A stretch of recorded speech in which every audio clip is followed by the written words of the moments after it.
Buenos días, muy buenos días.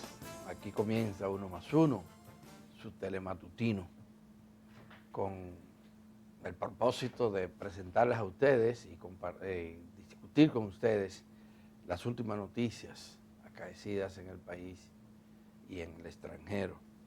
Una de esas informaciones tiene que ver con la semanal que ofrece todos los lunes el presidente Luis Abinader. Se trata de una rueda de prensa. Ayer reafirmó su propuesta para que los salarios mínimos del sector no regulado, no excluido, el empresarial, el sector general, no sectorizado, sea aumentado un 20%. Y dijo que no era un capricho, que era el resultado de estudios que habían hecho instituciones especializadas como el Ministerio de Economía, Planificación y Desarrollo y también Hacienda. De manera que esta ratificación es un hecho muy positivo, que lo saludan los trabajadores y las trabajadoras del sector privado y que podría ser la antesala para la aprobación del Comité Nacional de Salario ya de un aumento salarial que se aplicaría a partir del mes de abril. Hoy se reúne el Comité Nacional de Salario para continuar discutiendo ese tema porque ayer el sector empresarial presentó una propuesta en la que limita a un 10% el aumento, el proyectado aumento salarial. Dicen, el sector laboral está exigiendo un 30% y el gobierno, como ustedes han visto, entonces está proponiendo una posición intermedia, un 20%. Hay que suponer que estamos llegando al fin de esas discusiones y que en cualquier momento se va a producir ya una decisión, aunque el ministro de Trabajo decía que no había prisa tampoco, no hay que precipitarse. Hay trabajadores que tienen prisa, claro Sí. que sí. Pero a mí me parece bastante interesante el papel que ha jugado el gobierno en este tema. Primero porque el presidente se adelantó y fue quien habló de que había que aumentar el salario y dio un porcentaje de un 20%. Ayer el presidente hablaba de que el gobierno ciertamente tiene que lograr consenso y conciliar intereses entre los distintos sectores, pero que tiene que ser una posición justa, una posición de justicia y que en ese sentido él ratificaba lo del 20%. Hay que decir algo, aunque el Comité Nacional de Salario es un órgano tripartito, con dos partes que estén de acuerdo, Adalberto Guillón, se puede decidir. En este caso, la posición que plantea el gobierno es la intermedia entre el sector patronal y el sector laboral. De modo que a mí me parece que esa pudiera ser ya la más adecuada. Definitivamente que sí, y hay que resaltar dos cosas. Miren, el aumento salarial no procura exclusivamente recuperar las pérdidas del poder adquisitivo de los salarios por la inflación, que ese es un argumento que hace el sector privado, claro. Pero hay un tema que lo abordamos en la semana pasada a propósito de un estudio que hizo la Facultad de Economía de la Universidad Autónoma de Santo Domingo, y es el tema de la productividad. Miren, la productividad en el país ha ido aumentando, y esto se traduce en ganancias, en mayores ganancias de parte del empresariado. Hasta en los años, todavía en los años, hasta los años 90, 70, 80, 90, el 75%, cerca del 75%, el 80, 75, 80% de las ganancias iban no por ley, sino por ley, de manera natural, por regla del mercado, iban a parar a manos de los trabajadores. Y el resto al mando de los accionistas, de los dueños de las empresas. Ahora es al revés. Ahora es al revés.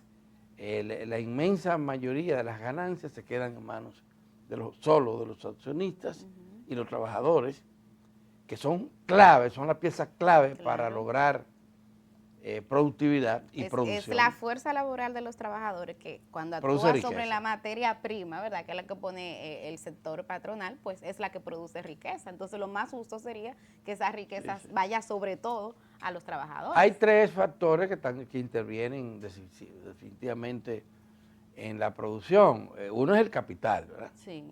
El capital, y eso es lo que pone el empresariado. Claro. El capital. la empresa, las inversiones, los riesgos de esas inversiones. Lo otro tiene que ver con la fuerza laboral, que es la que le da, y la tecnología, por supuesto, que hoy en día es clave para lograr mayor o menor producción en cualquier área de la economía.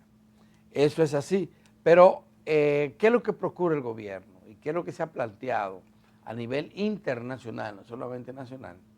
Que hay necesidad de pagar una vieja deuda que se tiene con los trabajadores y deuda que creció durante la implantación del denominado modelo neoliberal de la economía, que tiene ya 4 décadas existiendo.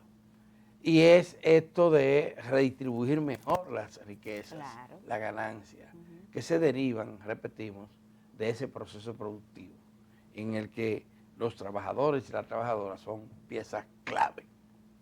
Esa es la situación, vamos a ver lo que pasa, y es positivo que el gobierno se mantenga firme en esto.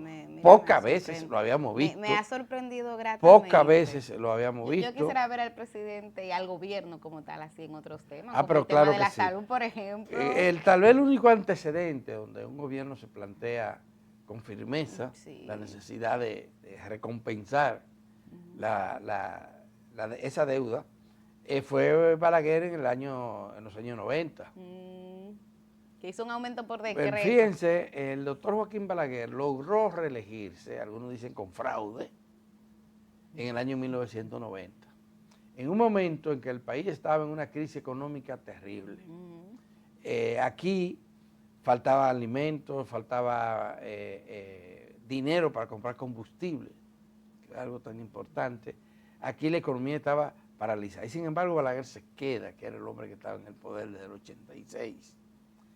Y Balaguer se queda con un discurso ultranacionalista, diciendo que no iba a permitir acuerdos con el Fondo Monetario Internacional, condición que pedía el Banco Mundial, el Banco Interamericano de Desarrollo, los organismos financieros internacionales, para desembolsar ya préstamos hechos inclusive.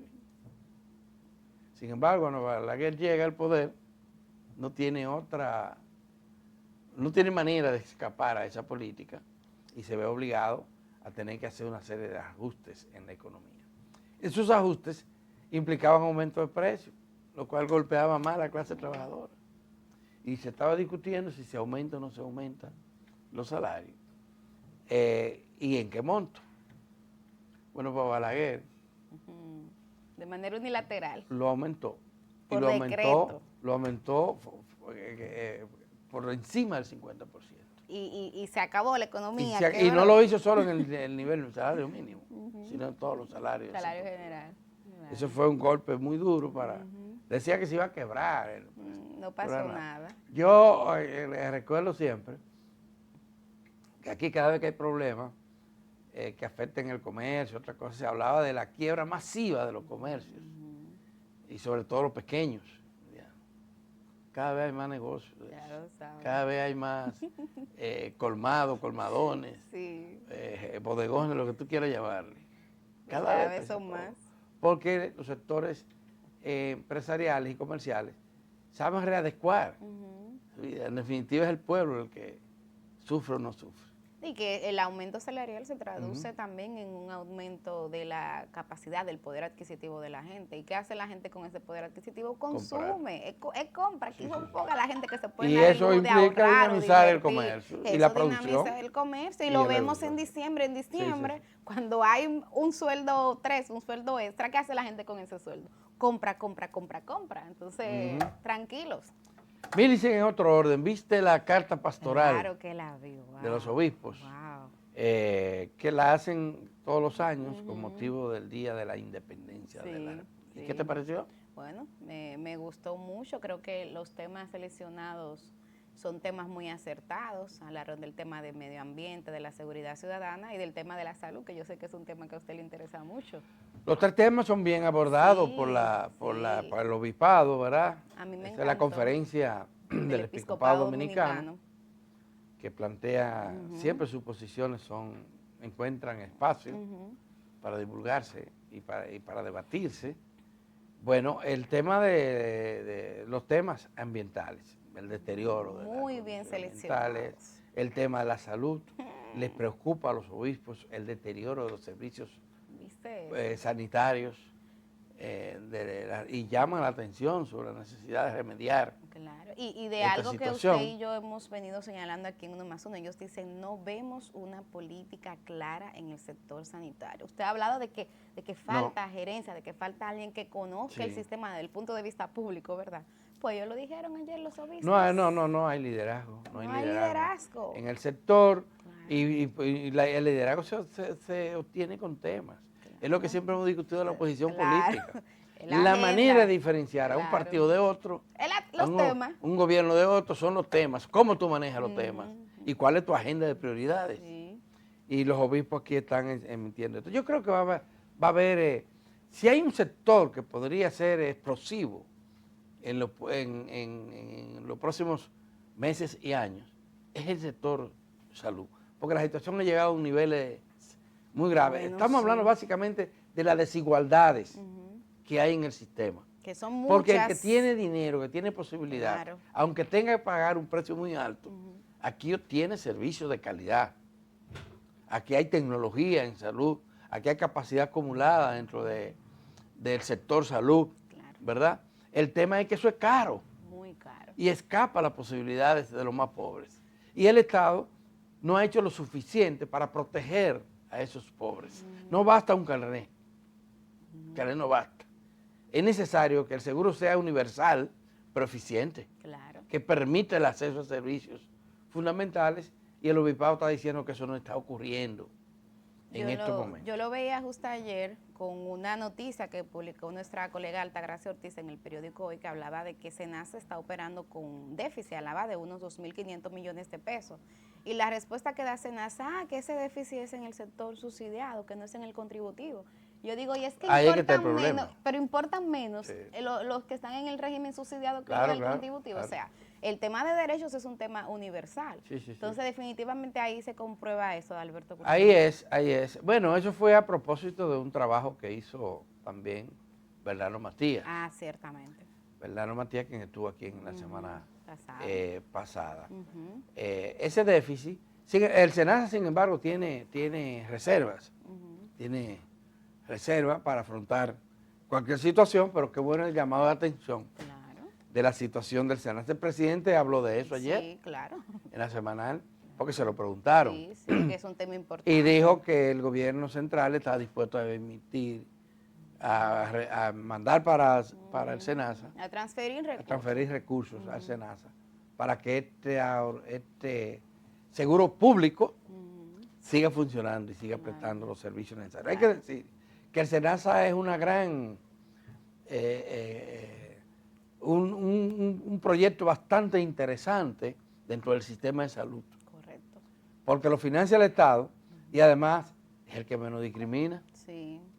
Y a veces eso le juega en su contra a veces. Claro, el presidente lo decía, porque tiene que afrontar situaciones no previstas, inclusive en la ley, para poder atender los requerimientos de sus afiliados, sobre todo los subsidiados, pero también lo hace con el contributivo. Claro. Definitivamente, porque hay que decir, no son 2,5 millones, como dicen algunos periodistas, lo he oído en los medios que tiene, de régimen subsidiado que tiene SENASA. No. SENASA tiene casi 5 millones de afiliados subsidiados. Eso es mucho. Mucho. Eso es mucho. Más 1 millón y tanto de contributivo, de régimen contributivo. De manera que el SENASA se convierte en la principal ARS de la República Dominicana, aunque no maneje ni gane lo que ganan los otros. Al contrario, este puede operar con el déficit al que se está refiriendo en estos momentos. En otro orden, Milicen, ayer se juramentó, ya fue juramentada doña Habemos procuradora Jenny Berenice Reynoso, como procuradora. Y lo más llamativo de ese acto fue ese abrazo efusivo entre ella, Jenny Berenice, después de juramentada, míralo ahí, y doña Miriam Gerván. Mírenlo ahí. Es un abrazo sincero. Pero dicen que eran enemigas, que no se... Miren lo contentas que están ambas. Claro, eso fue un abrazo muy genuino y muy sincero. Muy expresivo, ¿verdad? Claro. Dicen que una imagen vale más que 1000 palabras. Claro. Ahí está la respuesta a quienes creen que no. Bueno, fueron juramentados también los 7 procuradores adjuntos que le tocaba proponer al presidente Abinader. Y lo hizo. Y se lo aprobaron, los 7. Sí.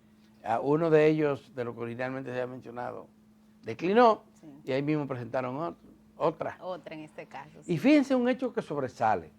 Señores, esto hay que decirlo. Oportunidades como esta no la ha desperdiciado ningún presidente para nombrar a lo suyo. Su gente. En cargos clave, como esta Procuraduría. Bueno, pues el presidente ha presentado un cartel de candidatos y candidatas que finalmente le aceptaron, de gente de carrera. También de carrera. En el orden judicial. Claro. Eso es muy positivo. Pero es extremadamente positivo porque señor, está avanzando el país. Ajá, correcto, eso es correcto. Claro. Eso hay que ponderarlo. Sí, eso hay que ponderarlo. Porque eso es lo correcto y hay que sembrar esos precedentes. Y hay que decir que Jenny Berenice, la nueva Procuradora General de la República, deberá presentar a otros 7 procuradores adjuntos. Y estos tienen que ser de la carrera judicial. De la carrera también. Probablemente muchos de los que están se queden, o algunos de los que están se queden. Wilson se va a quedar. Eso te iba a decir, que Wilson Camacho. Y vendrán otros, pero Jenny conoce cómo funciona eso, porque además ella ha sido del Consejo de la Magistratura. Sí, sí. Del Consejo del Consejo del Superior Ministerio, del Ministerio Público. Del Ministerio Público. Sí, sí, sí. Y de la escuela. Y de la escuela también. De la escuela también. Así que ella conoce a esos jóvenes y a no tan jóvenes que están en el Ministerio Público y sabrá a quién hay que promover, a quién habrá que ascender para que vayan a la Procuraduría General de la República, el máximo órgano del Ministerio Público. Así es. Así que eso es lo que hay. Millicent Uribe en el campo internacional. Ucrania sigue siendo el centro de la atención del mundo, ¿verdad? Ucrania, pero sin Ucrania. Sí, porque se está gestionando y negociando la guerra. Sí, el fin de la guerra. El fin de la guerra. Pero la Unión Europea dice que ese final no puede ser para fortalecer al agresor, que en este caso es Rusia. Sí. Y que Ucrania sufrió demasiado como para golpearla más. Claro.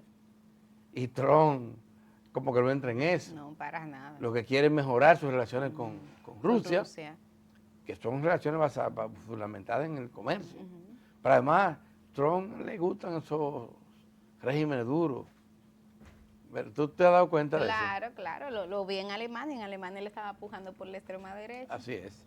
Bueno, y resulta que se reunió ayer con el presidente de Francia, que era casi un vocero de la Unión Europea. Sí. Fue a hablar con Trump, él pidió esa reunión con Trump, porque quieren adelantarse a lo que Trump quiere hacer. Bueno. Y bueno, la reunión terminó con risita, ahora con una información manipulada. Otra más. Sí, Macron le pidió a Trump que reciba y que negocie con Ucrania, que no puede ponerle fin a esa guerra sin considerar la posición de Ucrania. Y Trump aceptó, presionado por la Unión Europea y por otros regímenes y organismos internacionales. Pero resulta que al final dice, sí, lo voy a recibir para discutir el tema de cómo nos van a pagar la deuda.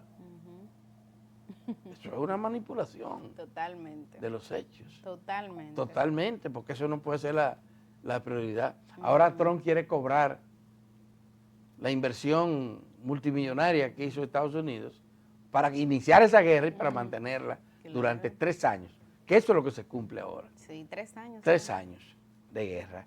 Momento muy oportuno para pasar balance. Pero resulta que ninguno de los bandos quiere pasar balance a lo que ha pasado ahí. Ustedes se han dado cuenta que la cifra de muertos, de víctimas mortales de esa guerra se desconocen. Sí, totalmente. Nadie la divulga. No solamente las muertes de los bandos enfrentados, sino sobre todo los civiles, de la población civil, claro. ¿Verdad? Eso se paró. Eso me recuerda también a lo que ocurrió en Afganistán, que cuando hubo la invasión de Estados Unidos a Afganistán, se comenzaron a divulgar y a mandar los cadáveres, y eso era un espectáculo triste, doloroso, en los Estados Unidos cuando llegaban los cadáveres de los soldados norteamericanos que morían en esa guerra. Bueno, llegó un momento que lo pararon y jamás vimos a los aviones llegar llenos, repletos de ataúdes, y se paró el conteo. Y nunca supimos cuánto murieron. Porque esas cifras no la quieren decir. ¿Por qué? Porque horrorizan al mundo. Y te hacen cuestionar esa política y totalmente, esas iniciativas. La política de guerra. Bueno. Así es. Hay que pausar. ¿Y qué tenemos después de la pausa? Bueno, ya está aquí el jurista Félix Damián Olivares, quien es experto en asuntos judiciales y jurídicos. Así es. Y además ha trabajado con la sociedad civil. Claro. Con él vamos a conversar sobre estos movimientos que se están dando en el área de sufragio. Así es. Y posteriormente, porque hoy es martes, conversaremos con el decano de Economía de la Universidad Autónoma de Santo Domingo, que es el doctor Antonio Siriaco.